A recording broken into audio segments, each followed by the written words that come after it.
My name is Dr. Sarwar Chaudhry, and I'm going to talk about pneumothorax or collapsed lung today.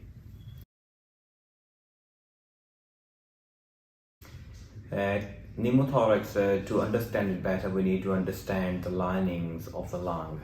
So the outer surface of the lung is covered by a membrane called pleura, and similarly the inside of the chest wall is also covered by a lining of the pleura. So there is a very small place between the two layers of pleura, and it has got small amount of fluid in it which act as a lubricant. As we breathe, these two surfaces of the membrane, they slide on each other with lubricant in between. So pneumothorax is when there is escape of air in that space and the lungs tend to collapse. This is called pneumothorax. So pneumothorax can be of two main types.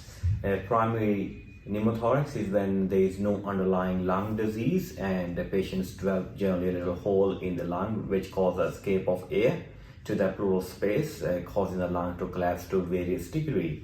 So this tend to happen in young boys more than girls, especially the boys who are tall or has history of asthma or smoking history.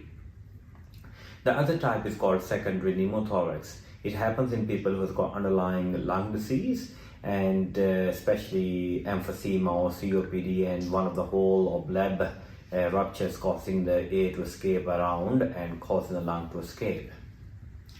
As we're talking about types, I may mention about tension pneumothorax here. Tension pneumothorax is a type of pneumothorax when the lung is completely collapsed and there's a lot of free air around it, and the pressure build up in the chest cavity causing a poor return of the blood to the heart, and the patients are usually very symptomatic and actually can develop cardiac arrest in a matter of few minutes. In terms of what causes pneumothorax, as I alluded before, it is generally some sort of a hole developing in the lung surface which causes air to leak from within the lungs to the outer surface. It can also happen if there is any iatrogenic injury like a trauma where something penetrates through the muscles and between the ribs, or if we're trying to insert some devices like a central line which can cause damage to the pleura and cause pneumothorax. In terms of its symptoms, the major symptom is sudden onset of chest pain and breathlessness to various degree. Sometimes very small pneumothorax may be asymptomatic. If it's a tension pneumothorax, a patient will be very symptomatic. They will collapse pretty quickly and can develop cardiac arrest. In terms of what we can find on examination, when we see those patients, they may be having very minimal examination findings, or they could have a very high pulse rate, increased breathing rate, engorged neck veins, low oxygen saturation, low blood pressure to various extent. In terms of investigations, if it's a tension pneumothorax, a medical emergency which we treat straight away, which also confirms the diagnosis, which we normally do by putting a bigger needle through the ribs from the front of the chest here, and it causes a gush of air coming out, and if it is so, that confirms the diagnosis and releases a sudden pressure and patients start feeling better, and then they would require a bigger tube or chest drain.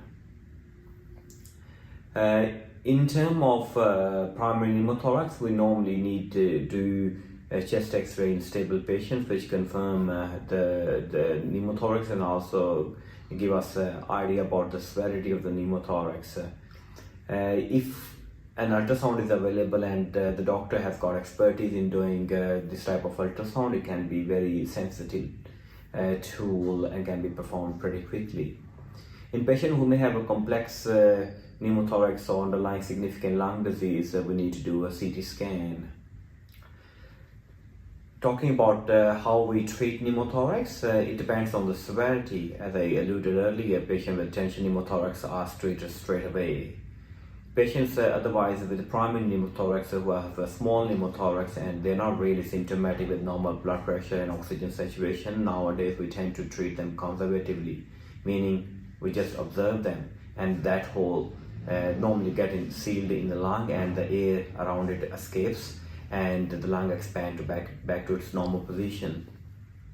These patients do not need, of course, any intervention, acutely at least.